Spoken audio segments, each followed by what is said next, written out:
Je pensais pas à faire à nouveau ce genre de vidéo 3 fois quasiment en l'espace de 2 jours. En l'espace de 2 jours, c'est une dinguerie. C'est juste une énorme dinguerie. Je vais en parler maintenant.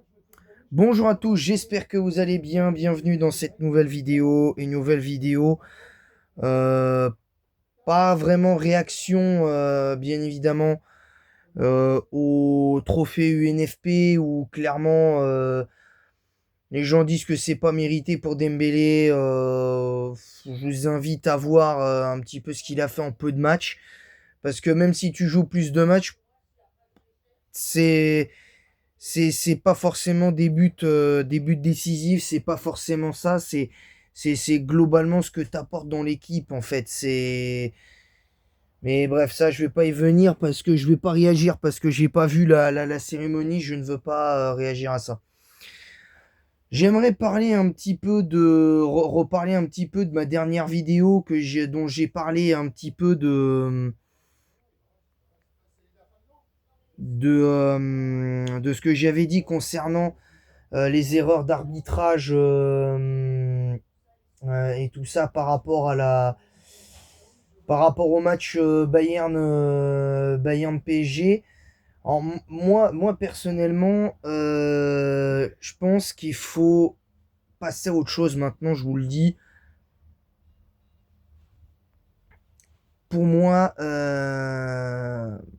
faut passer à autre chose.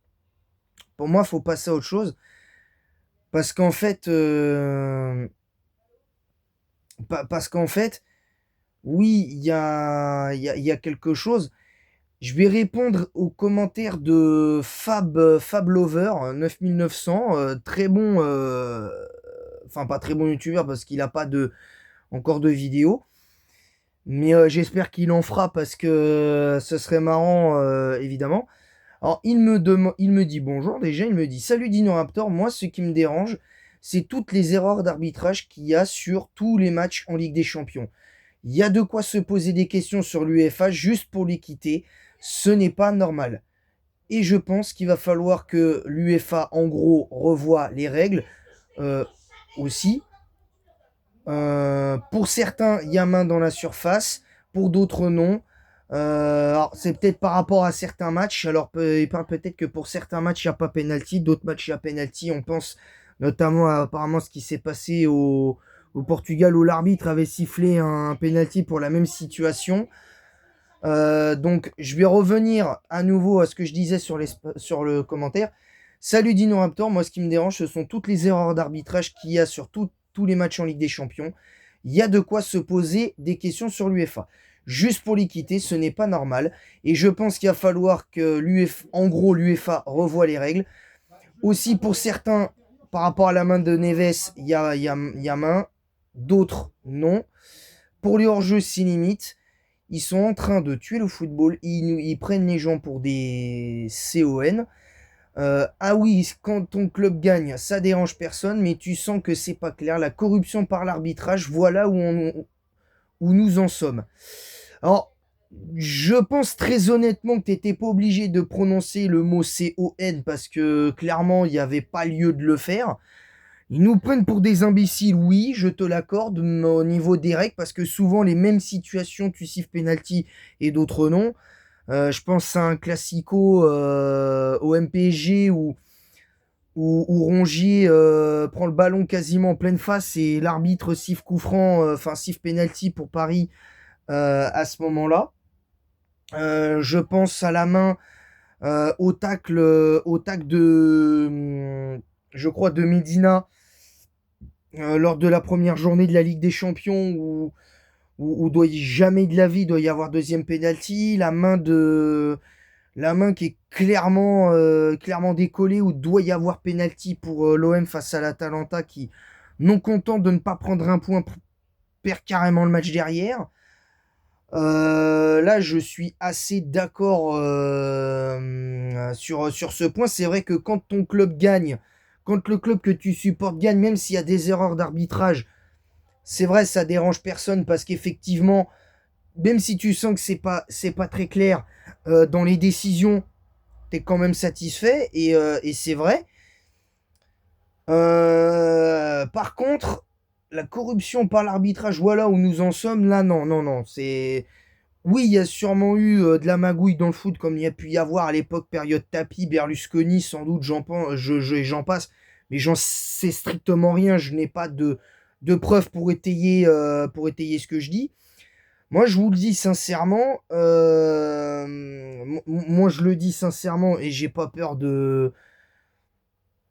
clairement pas peur de le dire. Moi, j'ai un petit peu l'impression on se moque des gens, en fait.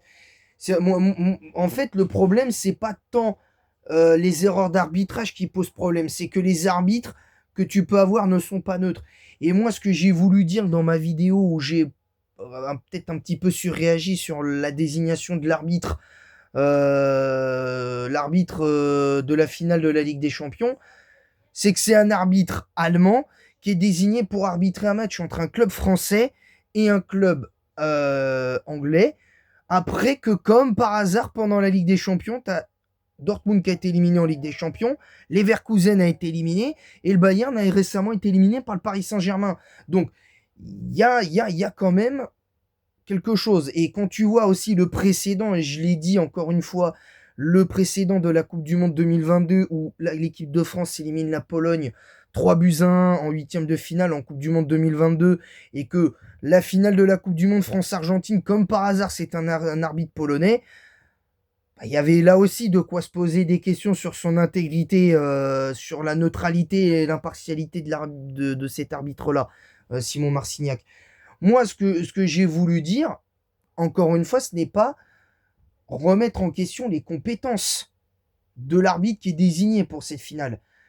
Ce que j'ai dit, c'est que ce n'est pas normal de désigner un arbitre allemand en sachant que tu as eu un match entre un club français et un club allemand la semaine dernière.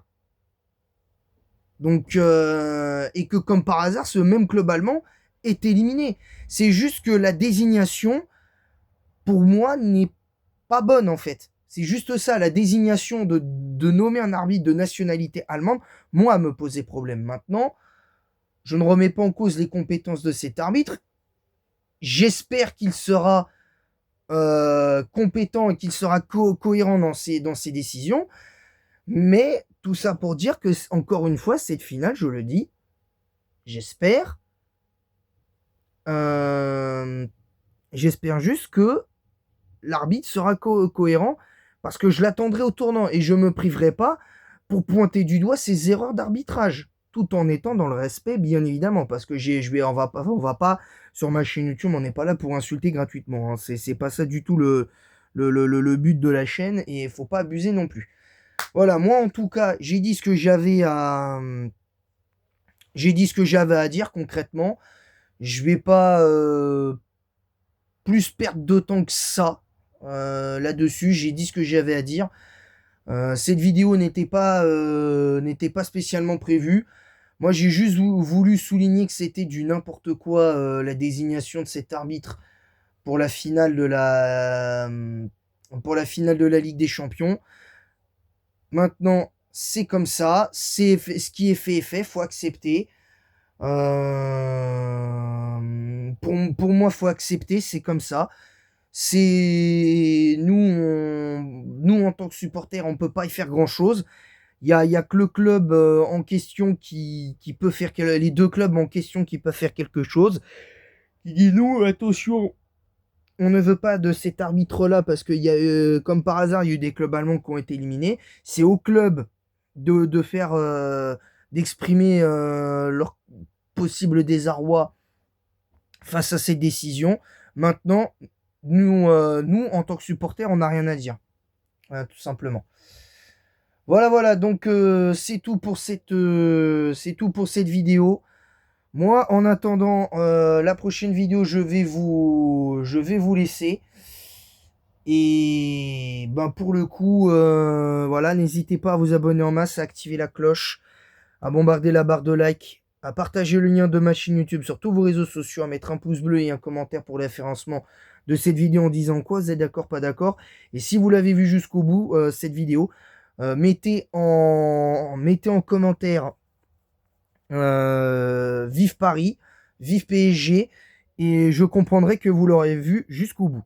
Moi, en attendant, je vais vous laisser. Je vous retrouve demain pour la review de nouveau de Code Lyoko. Aujourd'hui, on va repartir sur Code Lyoko. Bien évidemment, on va repartir dessus.